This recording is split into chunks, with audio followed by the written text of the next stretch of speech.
Hello, everyone. Welcome to our Spiritual Spotlight. I have Gina Cavalier here today. She is an author, filmmaker, artist, speaker, and spiritual teacher. She's also the founder of The Liberated Healer. She's the author of 2+ books. The first one is Surviving Suicidal Ideation, and the second one is Healing Suicidal Ideation, a handbook for the living. She's got a beautiful cover for us so much. I love that. I love that. Thank you so much for coming on our show today. I'm so happy you're here. Oh, thank you for having me. It's such a blessing to co-create and be talking about one of my favorite subjects ever. Yeah, this is a heavy topic for sure, but it's definitely something that is vastly needed in this day and age, and it's something that I respect the fact that you're willing to talk about it and to help people navigate through it. So let me ask you this. How did your journey go from being a media veteran and entertainment studio executive to becoming an advocate and a spiritual teacher and helping people navigate through suicidal ideation? I love this question because, I'm going back to being a media veteran. I just got a grant, my first grant just now to the documentary about healing suicidal ideation. I just got it today. So Congratulations. super excited. And we're going to be building a ton of content in this category. Nice. But I suffered greatly because I did not heal childhood wounds that are Mhm. kind of detailed in my book. But also, what happens is you create when you're a child and you have these crazy, abuse, whatever happens, you create skills that help you to survive as a child. And as an adult, you take them with you, but those skills do not work as an adult. And you get really lost in the muck and the mire, and you don't understand why your life isn't working and why is it you, and you fall into self-pity or you fall into worthlessness. And it's a terrible road. And then when something comes in and kicks you in the butt, like a divorce or a loss of a job or something big, those tools are not working anymore. Right. And so I needed to find new ways to heal what happened, but also new ways to deal with conflict, which we all have. Yeah. So I had to kind of leave being an executive and like go through this journey and find what worked for me. And I found what worked for me. And now I'm teaching it to other people because this is so important. People need to know that they can heal Yes. suicidal ideation, that they don't have to live with it. It's not like their eye color or their height. It can be changed and gone, and you can live the rest of your life without it. It is a process. It takes practice, commitment, just like anything else. But I want them to know that I have healed it in myself and that Mhm. they can heal it in themselves or their friends as well. And we can start to see the numbers go down. I think that's so beautiful. Let me ask you this. So let's talk about your first book, Surviving Suicidal Ideation from Therapy to Spirituality and the Lived Experience was just released. Can you maybe tell us about the inspiration behind the book and really what's the core message behind it? Well, I go into my personal story because we really felt like they needed to hear, hey, someone gets me. Someone has gone through this road, right? Yeah. So my personal story and of healing it and why things, so people can say, I don't think there's a lot of books out there where people are saying that they had it and healed it. So people need to know that. Hmm. And then I was going to do this book anyways, and I just kind of knew that it needed to have this 360 clinical description. So I Yeah. used to have a podcast and I interviewed Dr. Amelia Kelly, and I asked her if she would help me do this. And she agreed within like 45 minutes. And we wrote a proposal and we received a bunch of offers. So we picked up the Swedenborg Foundation as our publisher because they have a spiritual background, and we thought that they would get the message out in the way that we preferred. And a big part of the title is spirituality, because that is actually how I feel I healed myself.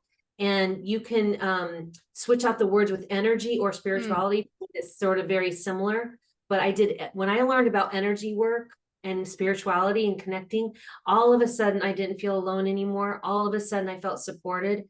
And that all of a sudden my spirit team came in and I could feel them. And Yeah. the moments I felt alone, I knew I wasn't alone. And I think that's a big thing about healing as well. I 100% agree with you. I am somebody who has had a family member commit suicide. I've also struggled with suicidal ideation. I have a mother who's tried to commit suicide multiple times. So I definitely can empathize and resonate with how important this message is for so many people that are living with. I think every single person knows or has been affected by somebody that may have, unalived themselves, and also the despair in which you kind of go down in when you're feeling like that. And what I find fascinating, and you already brought it up, was the fact that you use spirituality. And that's something that I did myself. Was I leaned into energy healing. I leaned into a team. And I really, really love the fact that you have, listen, guys, here's a handbook.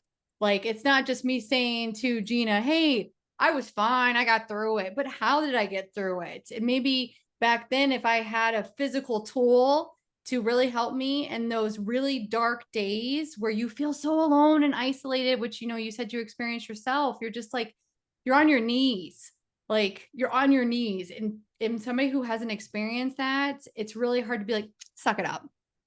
You're fine. You know what I Oh my mean? gosh. Yes. Yes. Well, when you're in that space and you're in this, what I call the rabbit hole, and you're disconnected from self, and you're really feeling whatever the storyline is for Yeah. you, shame, regret, or unworthiness or whatever, and you kind of know in the back of your mind, I need help. So you start to go over the computer. What do you type in? It's like, and just like if you were trying to find a chiropractor, even like you go down the rabbit hole and you're Yeah. trying to do reviews, it's overwhelming. So, and the second thing is that there's such a stigma about it that Yes. 5% of people that unalive themselves went and saw their primary care physician a month before they left this world. So we know for a fact with stats that people are not telling other Yeah. people, especially the people they should. So that's a staggering statistic. It's Staggering. interesting. I'm actually a nurse who runs a doctor's office. So it is interesting because we actually have a licensed mental health counselor on staff. So, and I will say that in times of crisis, it's like, I'm so grateful that we have somebody that we can go to. But I do think some people they don't want to tell their doctor about, hey, I'm struggling mentally, especially going through COVID. So many people are now struggling because of that alone. And that's a shocking statistic that they've It been is, to their right? doctor in the past month. That is a shocking statistic. I mean, that's going to be sticking with me for months. 45%. And so this book is something that they can order. They can start to do some of the Yeah. work. All the resources are in the back, the meditations or whatever they're gravitating to. Right. Like Of course. spirituality stuff, my meditations, or the doctor aligned stuff that Yeah. are more people that we want more scientific fact Yeah. resonate. We just try to, I know it's like a soup. And even when we were creating it, we're like, this is like a soup. How are we going to make this soup make sense for people? So we feel like we really did achieve that. And Yeah. we're really excited about the result. Another big thing is I always try to bring in the word levity because, and I'm a channeler. So I'm actually, one of my gifts spiritually is being a cipher. So that means I'm supposed to download messages and bring them into the world. And when I had to look up that word, to be honest, when I heard spirit say you're a cipher, I was like, can I just be like a shaman or something? And like, they're like, nope, cipher. So the thing that they showed me, and this is really important, is that this is a serious subject. Yes. But it's not dark. Correct. That we have to bring it. The whole purpose is to bring it, the parts that are dark, into the light. And when we talk about it, we talk about it with levity. And as you can see, I always talk about it with levity. It's not, and this shows other people that they can talk about it, that they can share. Absolutely. And that we let the fear and the shame fall off, and that we can bring it into the light. And this word levity is really important. I bring in amusement all the time. You'll see me smile and laughing. Yeah. And that doesn't mean that I'm not sympathetic to the suffering. It means that we are like getting to that place where we're like, yeah, it sucks. It's hard. Conflict is hard, but we have it every day. We have to make decisions every day. Absolutely. And how can we support one another and bring community? It's people like you out here giving people like me opportunity to speak about it. So let me ask you this. Can you tell us more about the techniques you use in your energetic healing courses, and maybe how they help individuals achieve emotional freedom and empowerment?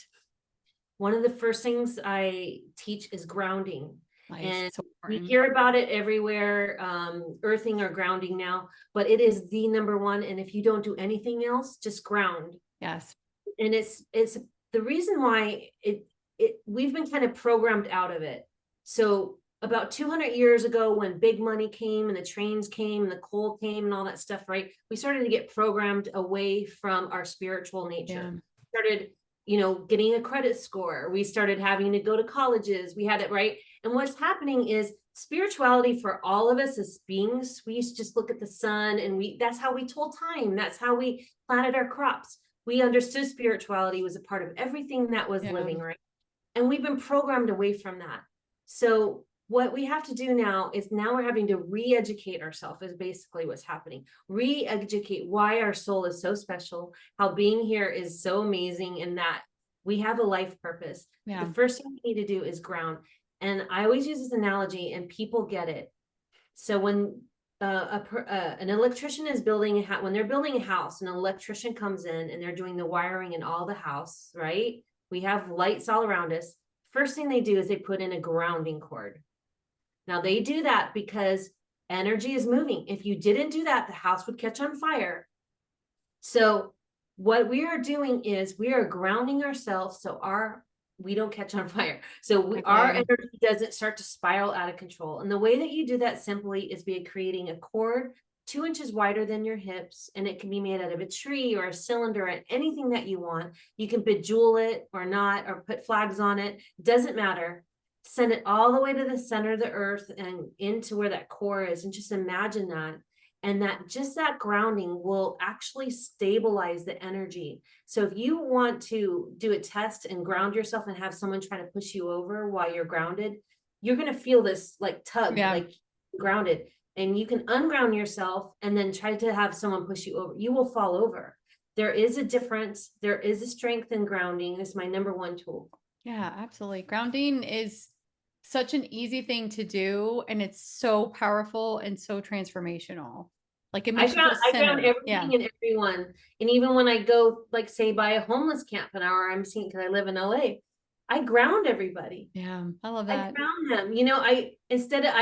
I've trained myself to, and it's hard because we're so programmed to, instead of throwing judgment at a situation, just ground them and give them peace. It's the grounding, because we all have this stuff stuck in us, and like letting that fall away. Absolutely. So you're an artist. So as an artist, how do you integrate your creative talents into your healing practices and your advocacy work? Well, I do channeled healing artwork, and Nice. the thing is that, and I want to say this to people who are suffering, because a lot of times you have to pay attention to everything about yourself, right? I was suffering so greatly, and I used to, in meetings, just doodle, right? And it was just like very heavy energy line doodles, right? And Mhm. people look at me and say, "Oh, that's art." And I was like, "No, like that's just energy." What I was trying to do is, I had fear and anxiety and anger and all those things Yeah. inside me that I didn't have the tools to get out, and I was suffering, and I was trying to figure out, like, and I would look at it and it would just feel like pain, right? I was trying to find ways to get it out. So Yeah. everything that you're doing, once I started to turn this into healing artwork, I realized that there was healing in there, and that I was almost like releasing like the tea kettle pressure off myself by Yeah. drawing. And then I realized, oh, this is actual art. And people were buying it. And I would do little images like Oh, I this. love that. I love that. Oh my goodness. But this is just literally like going with the flow and not Yeah. having judgment with the art, and Yeah. then letting it go into the universe. And this book has 30 images in it, and the next book has 30 images in it now. So at the same time, my dreams came to life, becoming a published author and then a published illustrator, all within the same time frame, where everybody in my life told me I was never going to be an author, that I was never going to be a writer. I got turned down by so many people in the entertainment industry, that they would say, just stick to, your day job.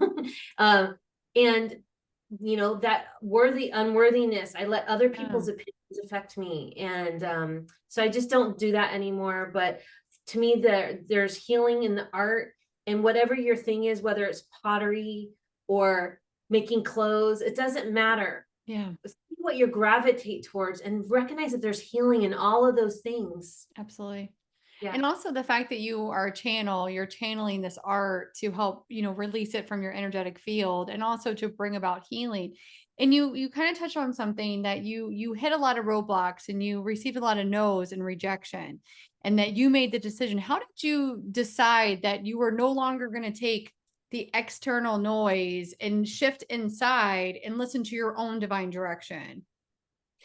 To me, it came down to self-love.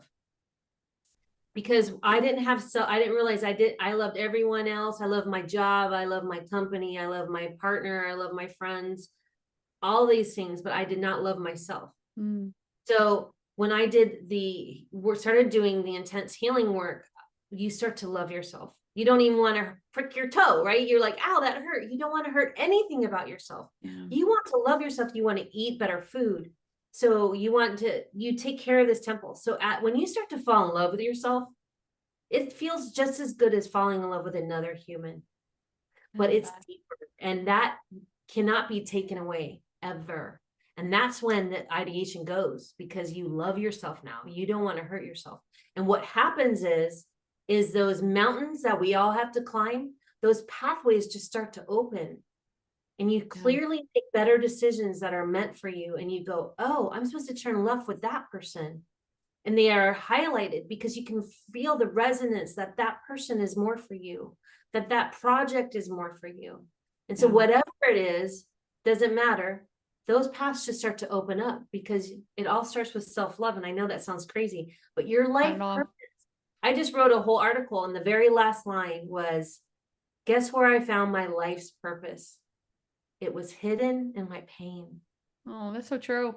It's so Yeah. true. And I think a lot of people don't realize that part of our life purpose is to have a human experience and to feel and to have emotions and to navigate through that. And I think we get so, as spiritual beings, we sometimes get so, I want to kick to my team and the angels and the guides and the masters, and we forget about our earthly existence. And it's like, you gotta go in and ground and really, really experience like senses, smelling, touching, feeling.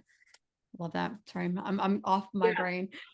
Well, they can only really influence us and support us, but we're the Yeah, ones in the body making all of the decisions. exactly. So your other book, The Healing Suicidal Ideation, a handbook for the living, focuses on practical tools for healing. Can you Mhm. maybe share maybe just a couple key takeaways that you hope that the readers will gain from this book? Well, sort of like a workbook, and you can Yeah. kind of move around as you want. Nice. There's myths and taboos.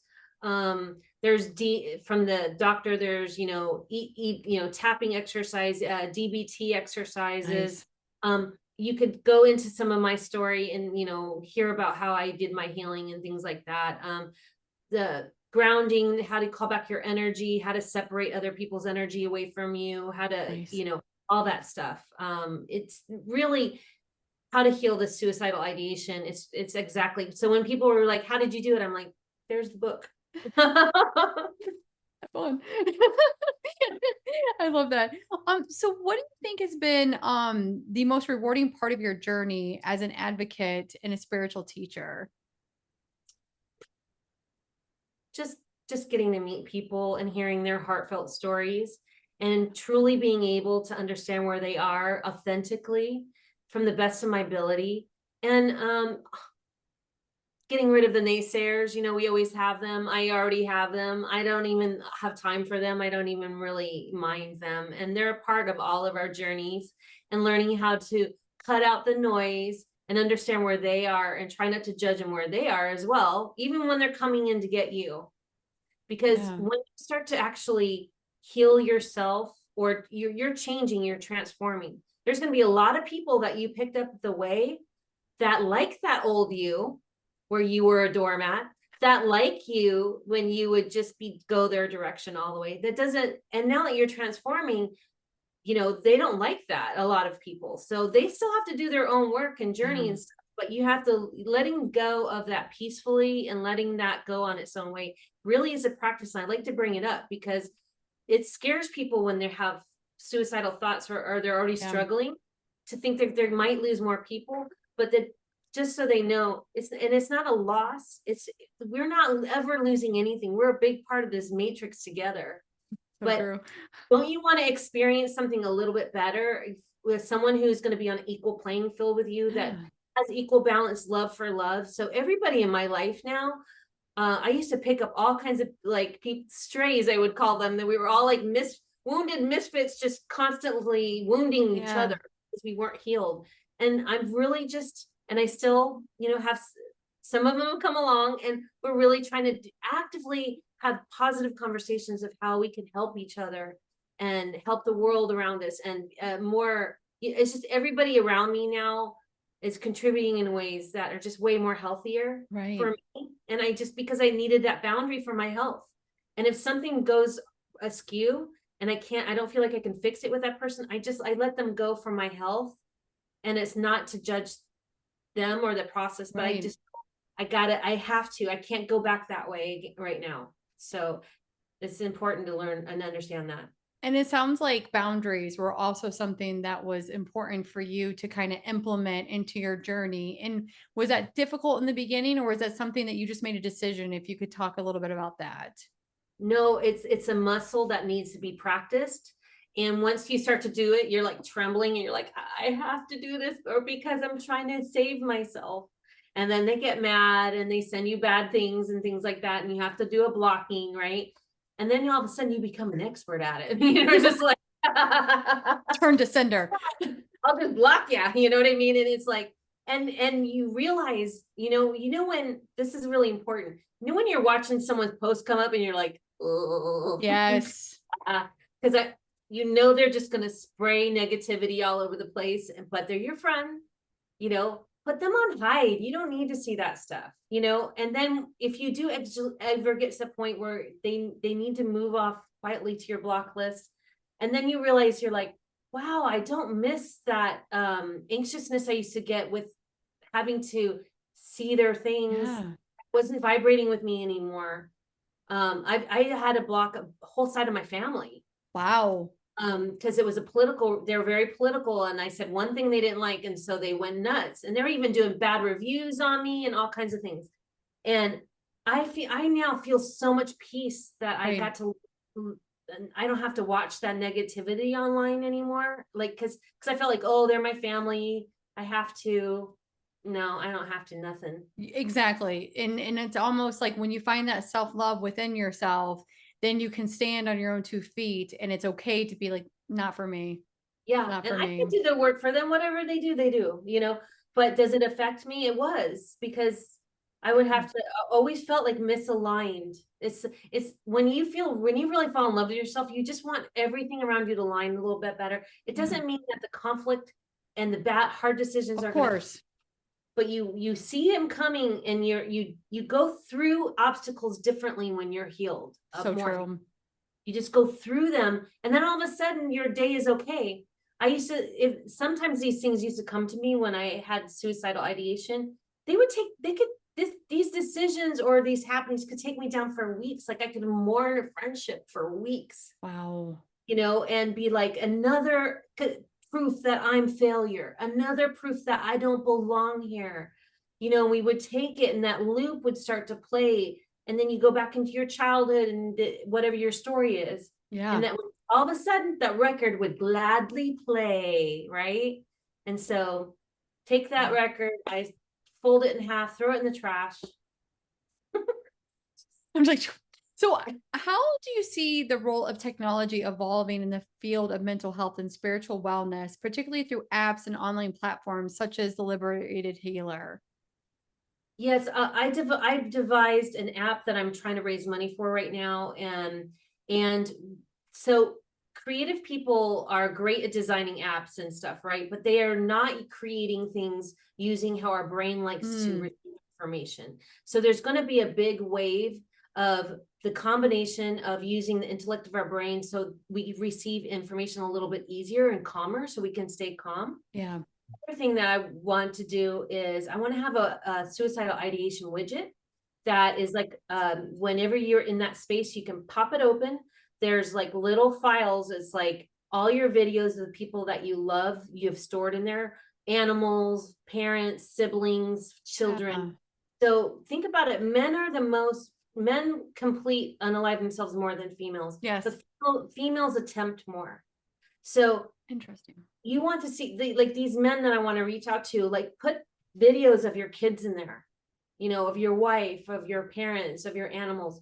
And then I want to have a letter that you write to yourself. So you're like, self, I know you're struggling today and whatever you need to do, right? Yeah. So we don't need exactly new technology. We have all the technology we need. Absolutely. We need the money that's like $1 billion who's going to help suicide. We need that to be take the existing technology but just done smarter. Why Absolutely. that should be there right now.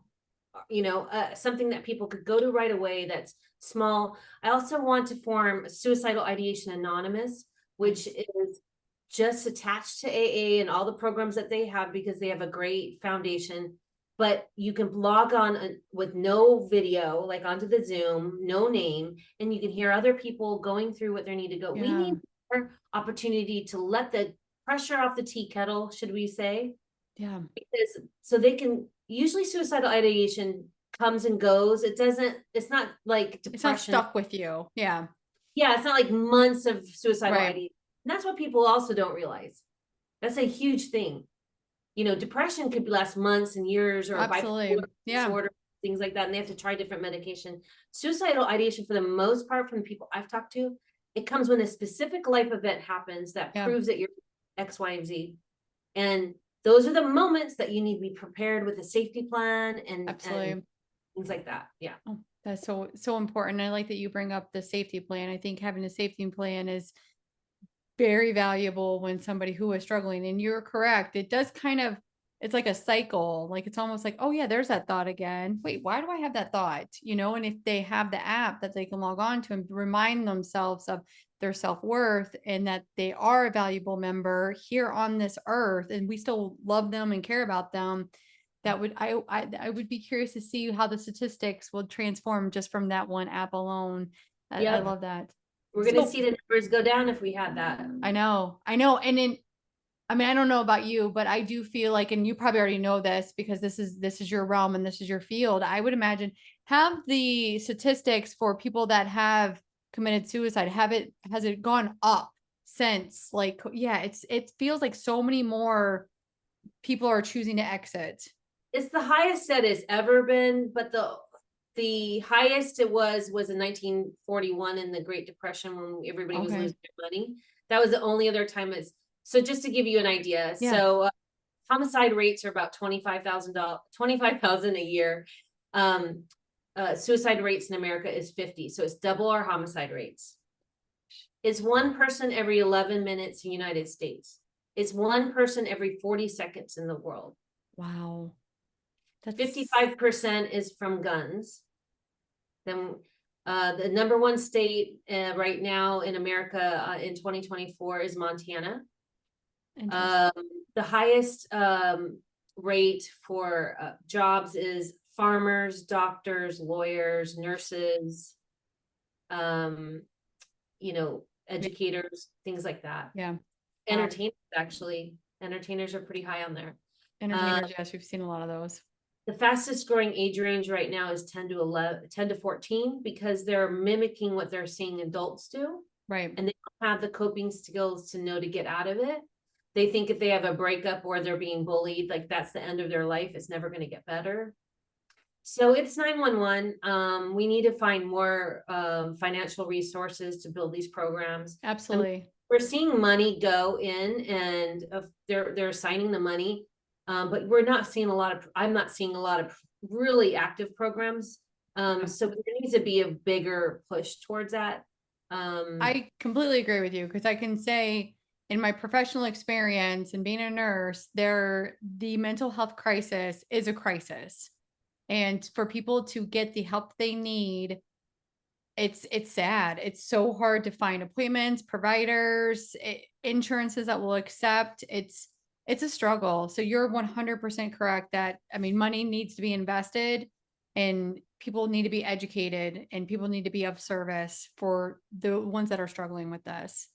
and you might know more stats on this, but from what I've been hearing is that hardly anybody is trained on if someone's suicidal. It's more of a psychologist are trained, and they Yeah. only get in schools when someone's already have been admitted. So they don't, so paramedics need to be trained, police officers need to be trained, like, and it's not their fault at all. Like they just needs to be more programs where every single person, you touch a potential person in crisis needs to have the training. But they're not trained. I when I found that out, I did not believe that. I thought it would be like, CPR, but it's not. Because I will say that as a registered nurse, it is something that I'm fortunate. I did have a clinical where I did go into a mental health hospital setting for at least 6 months. So I was grateful that I did get the education and the training. And in my area where I am, it's called mobile crisis. And so we have like 24/7 resources available for people, but that's not in every county, in every state, in every location. And I'm still saying that we're still struggling. So I'm fortunate to have the training, but I'm one of many, many, many people, you know what I mean? That need to have the training. So thank you for your dedication and service. We applaud you. We need you. We need you. It's tough. It's tough. It's a very, like you said, it's an uncomfortable conversation, but it is something that you can have with somebody honestly. You know what I mean? And it's like, okay, let's dig in. What's going on here? So before I ask you the last question, if anyone is interested in purchasing your books, learning more about you, where is the best place for them to go to? So our books are everywhere. You can find books like Amazon, Walmart, and your local bookstore if you can, if they ordered it, or they can order it for you if you want to do that and give them. I love to shower the mom and pops. It's theliberatedhealer.com is my website with all of my services and all my books. And Dr. Amelia Kelly has all of her services online. She's in North Carolina. She's wonderful. And the Swedenborg Foundation, who is our publisher on that one. And then I have the second book coming out, the Planet Walking, a handbook for living. And that's more spiritual. And that's coming out through O Books and will be out on the holidays 2024. So it'll be out. So our last question, for those who maybe are struggling with suicidal ideation or supporting somebody who is, what is one piece of advice that you would offer to help them navigate their healing journey? Please try not to go into judgment, shame, or fear, because that only heightens it more. And remember those words. So you have to be calm, and you have to be a sounding board. You have to let them know that they've been heard. It's really important because we live so fast lives. We're doing so many things. Understand that you heard them. And sometimes you just sit next to them, bringing for food or asking what they're doing on the weekend. Just show up. Don't let them leave this place thinking that nobody heard them. Absolutely. That's such a valuable piece of advice. That really is. Gina, thank you so much for coming on the Spiritual Spotlight today. I am so grateful that you're here, and I really commend you for all the work that you're doing for so many people out in the world. Thank you so much. Thank you. Thanks.